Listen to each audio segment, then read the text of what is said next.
मैंने भी यही सवाल किया था अपने सीनियर से कि सर मैं बैंक की नौकरी करता हूँ, मेरे पास टाइम नहीं है।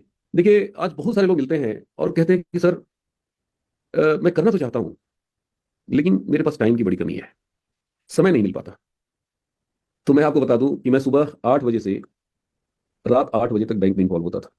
ध्यान से सुनिए, सुबह 8 बजे घर से निकल जाते थे। मुगल सराय और सैयद राजा के बीच में 30 किलोमीटर की दूरी है, और वो 30 किलोमीटर ट्रेन से ट्रेवल करते थे ताकि पैसा बच सके। पास बनवा रखे थे। और ट्रेन का शेड्यूल ऐसा होता था कि वो पैसेंजर ट्रेन होती थी और ज्यादातर उसको साइड में लगा दिया जाता था। तो जनरली 1.5 से 2 घंटे लग जाते थे। और वापसी में भी मुझे ट्रेन पकड़ के आते थे। और पैसेंजर ट्रेन में उसकी स्थिति बहुत नाजुक होती थी। कई बार मुगल सराय आउटर पे 1-1 घंटा 45-45 मिनट ट्रेन मेरी रुकी रहती थी। मैंने भी यही सवाल किया था अपने सीनियर से कि सर मैं बैंक की नौकरी करता हूँ, मेरे पास टाइम नहीं है। ब्रांच के अंदर इतना रस हुआ करता था, बैंक खुलने से पहले 200 पब्लिक इंतजार करती थी कि ब्रांच खुले के अंदर घुस जाऊं। वो एक ऐसा ब्रांच है, यूनियन बैंक सैयद राजा ब्रांच, जहां की उत्तर प्रदेश और बिहार के बॉर्डर पे है। और उस समय 20 किलोमीटर के सर्किल में कोई दूसरा नेशनलाइज बैंक नहीं था। 20 किलोमीटर में कम ही बता रहा हूँ, ज्यादा ही होगा एरिया। नतीजा था कि इतनी रस होती थी कि मैं बता नहीं सकता। आज भी उस लोकेशन में जाके आप पता लगा लेंगे, आपको पता चल जाएगा कि हमें टॉयलेट जाने की फुर्सत नहीं होती थी, खुजली करने की फुर्सत नहीं होती थी। मेरा कई बार लंच दोपहर का मैं वापस घर लेके आ जाता था। कारण क्या था? कारण था वर्कलोड बहुत ज्यादा। आज से 18 साल पहले की बात मैं कर रहा हूँ। उस समय मैनुअल बैंकिंग थी। उस समय गूगल पे, फोन पे, पेटीएम, एटीएम कुछ नहीं हुआ करता था। नोट काउंटिंग मशीन तक नहीं हुआ करता था। और उस जमाने में इतना ज्यादा थक जाते थे हम लोग, बैंक से बाहर जब निकलते थे तो ऐसा लगता था कि एक नया जन्म हो रहा है, एक नया आज मेरा उदय हो रहा है। वो फीलिंग मैं बता नहीं सकता आपको।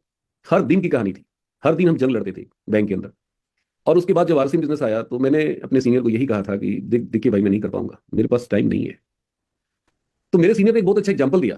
उन्होंने बताया कि इंग्लैंड में एक अंधा आदमी, ब्लाइंड पर्सन, नेटवर्क मार्केटिंग से, डायरेक्ट सेलिंग से करोड़पति हुआ। उससे पूछा गया कि आप अंधे होके कैसे भाग दौड़ किए, कैसे लोगों को जाके कन्विंस किए, कैसे आप भागते थे, दौड़ते थे, इसमें तो बहुत मेहनत है, बहुत भाग दौड़ है। तो उस अंधे ने जवाब दिया कि मैं अंधा हूं, मैंने 2 लोगों को ज्वाइन किया, दोनों आंख वाले थे। उन्होंने कहा कि डी कुमार जी, आपके पास टाइम नहीं है। हिंदुस्तान में 80% लोगों के पास टाइम ही टाइम है। बस 2 टाइम वाले को पकड़ लो और उनके दिमाग में भर दो आरसीएम, और वो कर जाएंगे और आप सफल हो जाओगे। भाई साहब, ये जो आइडिया था ना, ये मेरे दिमाग में जो बत्ती थी ना, जो स्विच ऑफ था ना। हर इंसान के अंदर एक बत्ती होती है और उसका स्विच होता है, और ज्यादातर लोगों का स्विच ऑफ है। मेरा भी ऑफ था। मेरे सीनियर ने उसको बटन दबा दिया, क्लिक कर दिया, और बस यही कॉन्सेप्ट मेरे दिमाग में घुस गया। मैंने कहा यार, 2 को तो मैं पकड़ ही सकता हूँ। अगर इस धरती पर मैं 2 को भी नहीं पकड़ पाया तो फिर तो लानत है। अगर 2 भी हमारी बात पे भरोसा नहीं कर पाए तो फिर तो मेरा इस धरती पे आना ही बेकार है। और वहीं से मेरी कहानी शुरू हुई। और फिर पीछे मुड़ के मैं नहीं देखा। मेरे सीनियर ने एक और अच्छी बात बताई कि D Kumar ji, Usama bin Laden लोगों को मरने के लिए याद कराता है। सोचिए कितना बड़ा मोटिवेटर है कि लोग उसकी बातों में आके शरीर में बॉम्ब बांध के पूछते हैं कि बताओ कहां उड़ाना है। आप 2 लोगों को कामयाब होने के लिए तैयार नहीं करा सकते? 2 लोगों को सफल होने के लिए तैयार नहीं करा सकते? 2 लोगों को कार में आने के लिए तैयार नहीं करा सकते? 2 लोगों को आप बिल्डिंग में नहीं ला सकते? हर आदमी पैसे के पीछे भाग रहा है, हर आदमी बिल्डिंग में आना चाहता है, हर आदमी कामयाब होना चाहता है, बस 2 ही को तो पकड़ना है। देखिए दोस्तों, ये बातें तो बड़ी अच्छी थी और बहुत आसान थी, लेकिन मैंने बीड़ा उठाया कि 2 को तो मैं कामयाब बनाऊंगा, ये मैं कर सकता हूं।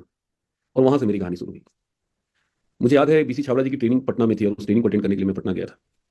और उसमें बीसी सर ने एक बहुत अच्छी बात बताई कि इस बिजनेस को अगर अपने लिए करोगे तो नहीं कर पाओगे, और अगर 2 लोगों की कामयाबी के लिए काम करोगे तो तुम इतनी ऊंचाई पे चले जाओगे कि जिसकी कल्पना नहीं कर सकते हो।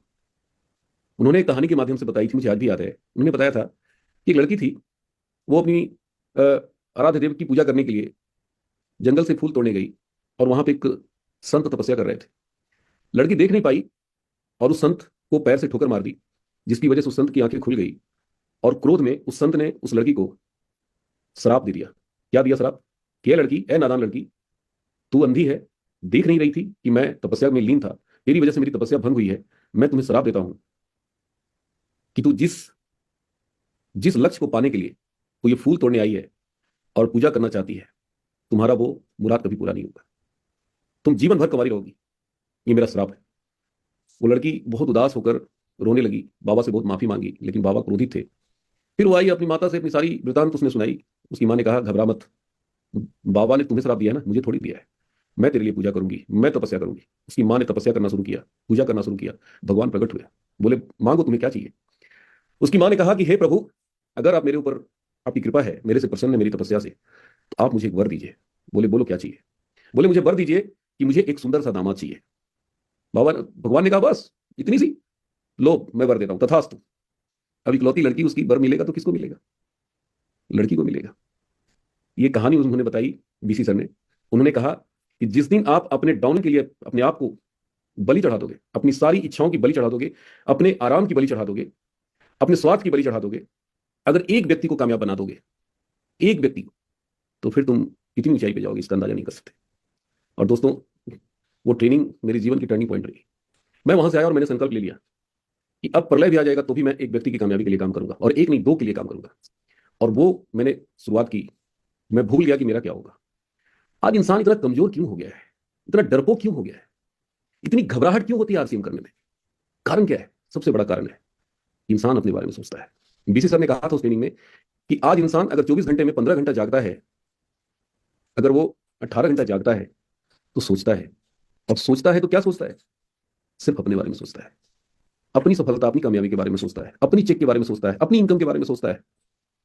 और यही कारण है कि वो जब आरसीएम में आता है, तो उसकी सोचने की जो प्रवृत्ति है, उसकी सोचने की जो आदत है, उसकी सोचने की जो हैबिट बना हुआ है, यही हैबिट उसको यहां पे कामयाब